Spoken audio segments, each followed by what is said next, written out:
건강보험심사통계원이라는 기관이 있는데요. 그 기관에서 내놓은 자료 통계에 따르면 2010년 12년 전에는 우리나라에서 수면장애, 흔히 불면증이라 그러잖아요. 그러니까 전문적인 치료를 받는, 우리가 살다 보면 또 뭐 한 달에 하루, 뭐 1년에 몇 번씩 잠을 못 이루는 분들이 계세요. 오후 늦게 괜히 커피 마셨다가 그지요, 밤에 잠이 오지 않아서 굉장히 낭패를 보는 분들도 있고요. 저도 마찬가지입니다. 그런데 소위 불면증에 시달리는, 좀 치료를 받아야 될 혹은 약을 쓰거나 말이죠, 그런 수면 장애로 고생하는 사람이 2010년에는 49만 명 정도 되었다고 그래요. 그런데 2020년 10년 후에는 104만 명으로 늘어났다고 합니다. 외형상 10년 동안 굉장히 살기가 좋아졌죠. 여러 가지 모양으로 말이죠. 10년 전만 하더라도 우리가 뭐 스마트폰 가지고 이렇게 접하면서 유익을 얻고 그러지 못했습니다. 10년 전에는 뭐 그렇게 보험률이 높지 않았을 거예요. 살기가 여러 가지 모양으로 나아진 것 같지만 실상은 잠 못 이루는 밤은 엄청나게 늘어난 셈입니다. 10년 새 2배 이상이 늘어난 것이죠. 그래서 오늘 저희들 한 달을 시작하면서 정말 우리에게 진정한 평안과 쉼, 그리고 확신을 가지고 어떻게 한 달을 또 살아낼까 함께 생각을 해보고 묵상하고 또 기도 제목을 가지고 함께 기도하는 시간을 가졌으면 합니다. 시편 140편부터 본문이 포함되어 있는 143편까지는 모두 다윗의 시라고 이렇게 제목에 붙어 있는데 공통점이 있습니다. 모두가 위기 가운데 있고요. 위기의 시간 지금 닥치고 있어요. 그런데 어떻게 하면 위기를 헤쳐나가신가, 그것에 대해서도 공통점으로 우리에게 가르쳐줘요. 뭘 것 같아요? 다윗의 시고요, 위기에 다 처했어요. 그것은 바로 기도입니다. 기도. 위기 가운데 다윗을 끝까지 버티게 했던 것은 바로 기도였습니다.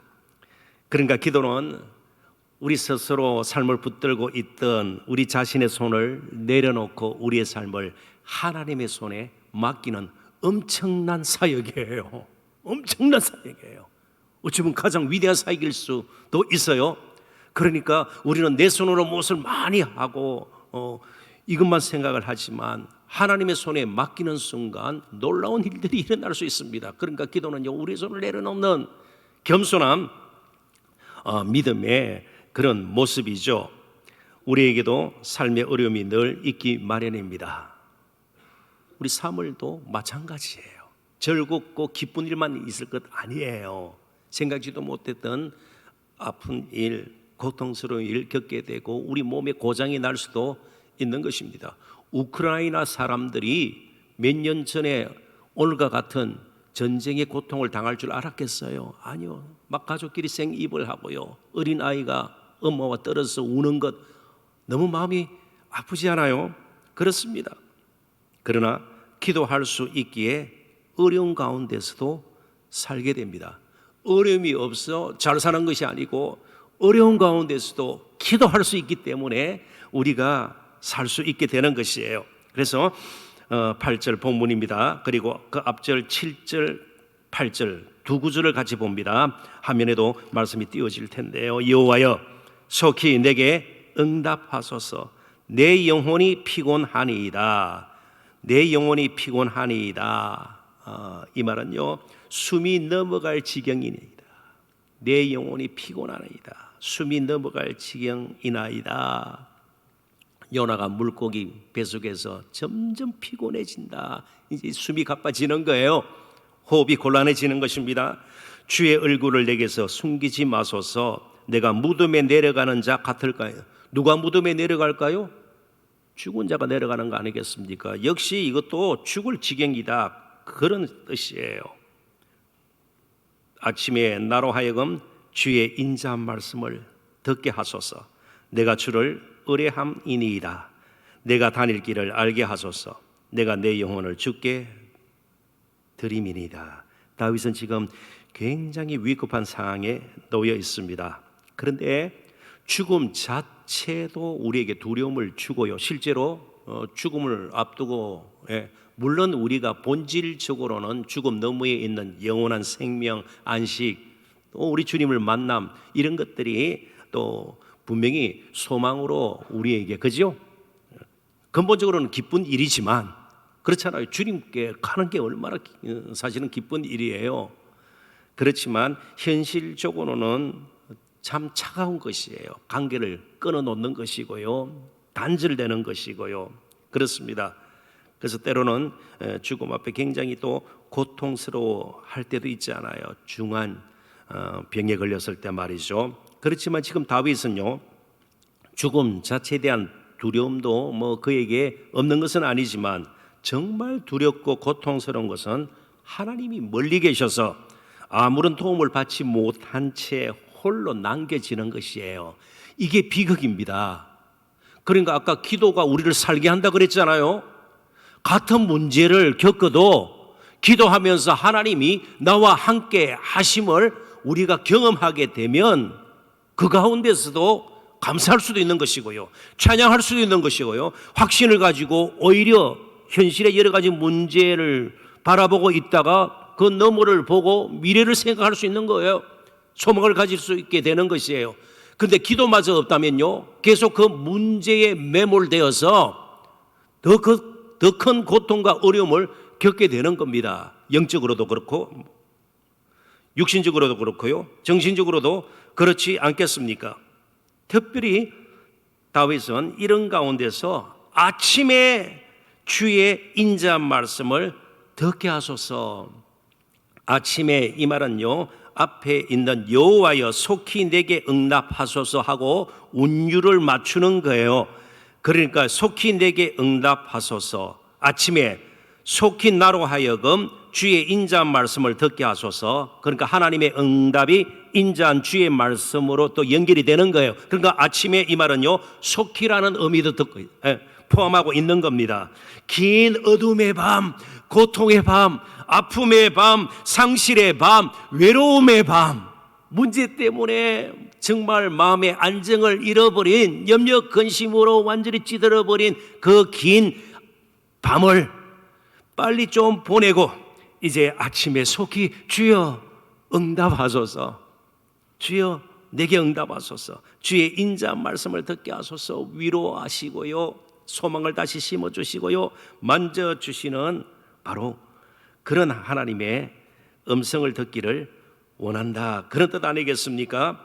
특별히 이스라엘 백성들에게 아침은 새로움의 시간입니다.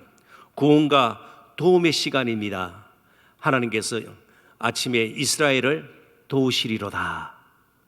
구원과 도움의 시간입니다. 어둠이 물러가고 온 세상이 환해지는 밝음의 시간입니다. 밝아지니까 뭔가 보이기 시작해요. 어떨 때는 막 문제에 휩싸여서 어디로 가야 할지도 모르고요, 내가 어디 있는지도 모르고요, 그냥 캄캄하지 않아요? 삶이 캄캄해요.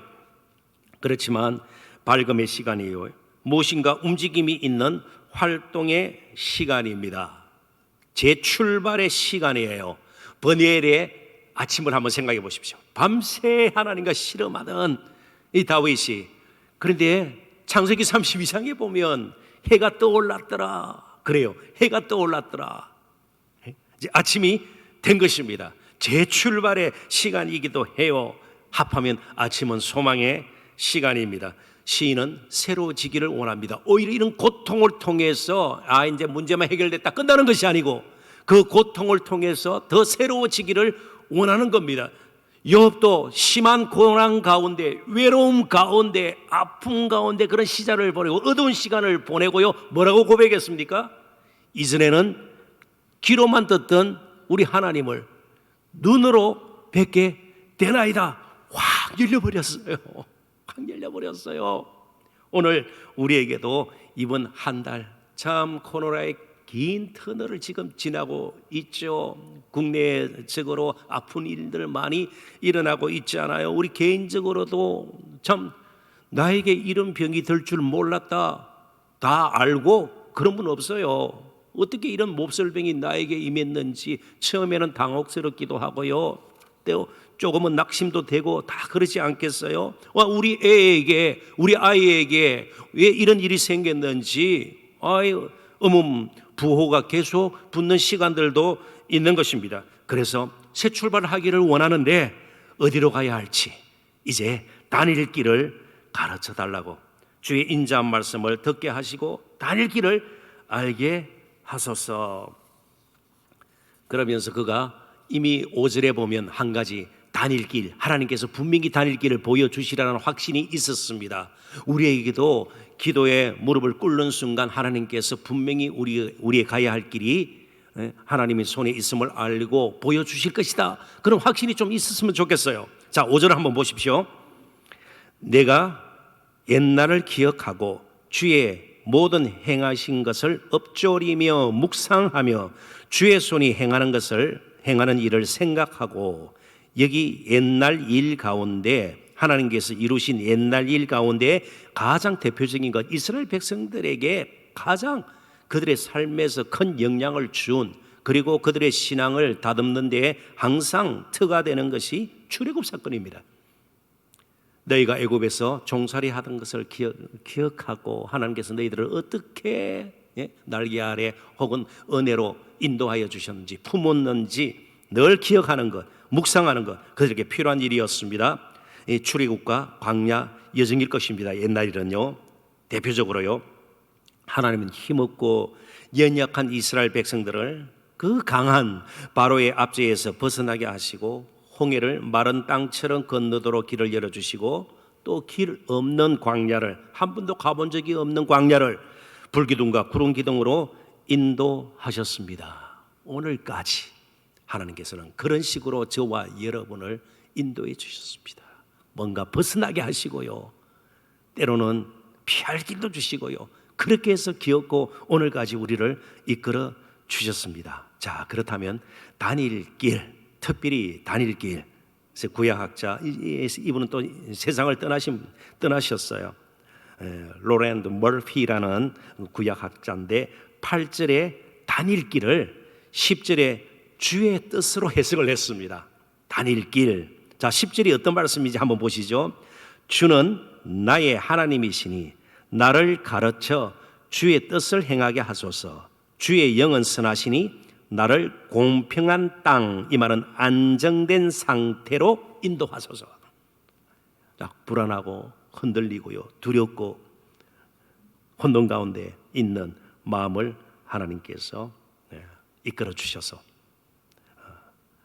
그렇게 안정된 상태로 만들어 주소서. 그래서 8절에 다닐 길과 이게 10절에 주의 뜻을 연결을 시켰습니다. 물론 하나님께서 우리 심령 속에 필요한 대로 말씀을 주실 수도 있지만 이미 정해진 말씀이 가장 우리에게 확실한 길이 될 수도 있는 것이에요.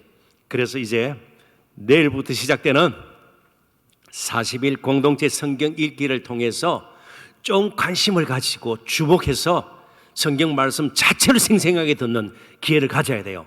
그럴 때 하나님께서 이렇게 가면 되겠구나, 이렇게 살면 되겠구나, 이렇게 행하면 되겠구나, 이렇게 바꾸면 되겠구나. 정말 주신 말씀 자체가, 이 기록된 말씀 자체가 가장 확실한 기도의 응답입니다. 믿으세요? 이 말씀 자체가 기도의 응답이에요. 이미 주신 기도의 응답이에요. 그래서 내일부터 우리 목사님들이 이제 인도를 하실 텐데 정말 말씀 자체에서 주님 만나기로 해요. 특별히 복음산이에요.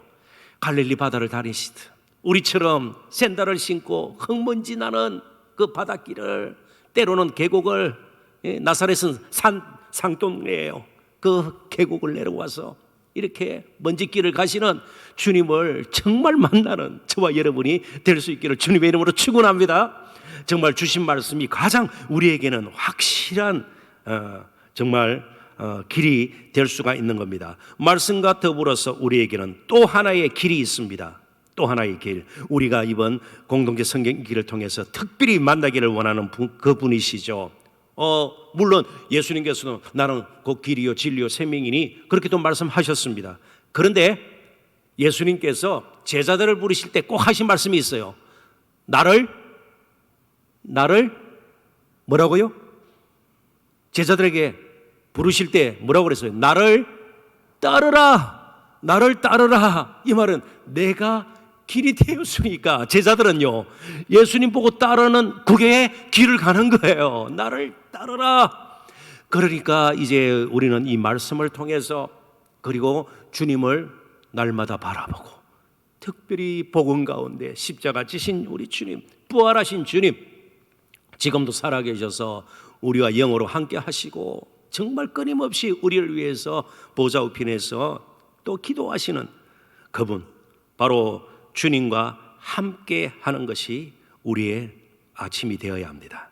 그분을 닮는 것이 우리의 아침이 되어야 합니다. 매일매일 새로움은 매일매일 주님을 만나는 겁니다. 사모하고 경험하는 겁니다. 주님이 얼마나 나를 사랑하시는지, 그분이 나의 인생의 기름을 깨닫는 것이 우리의 아침입니다. 물론 그분을 따르는 데는 자기 부인과 십자가를 지는 결단이 필요합니다. 그러나 따를 수 있습니다. 가다가 넘어져도 두렵지 않습니다. 염려 근심거리가 생겨도 괜찮습니다. 우리에게는요, 이미 주신 하나님 약속의 인자 말씀이 있고요, 우리에게 또 뭐가 있어요? 기도가 있어요. 우리에게 기도가 있어요. 기도가 있습니다. 그래서 베드로전서 5장 7절, 주님을 늘 따랐던, 실패하기도 했던 베드로가 이제 남긴 편지 내용의 일부입니다. 베드로전서 5장 7절, 우리 함께 읽어보고 말씀을 맺도록 하겠습니다. 다 같이 큰 소리로 읽어보십시다. 너희 염려를 다 주께 맡기라. 이는 그가 너희를 돌보심이라. 아멘. 잠시 기도합니다. 하나님.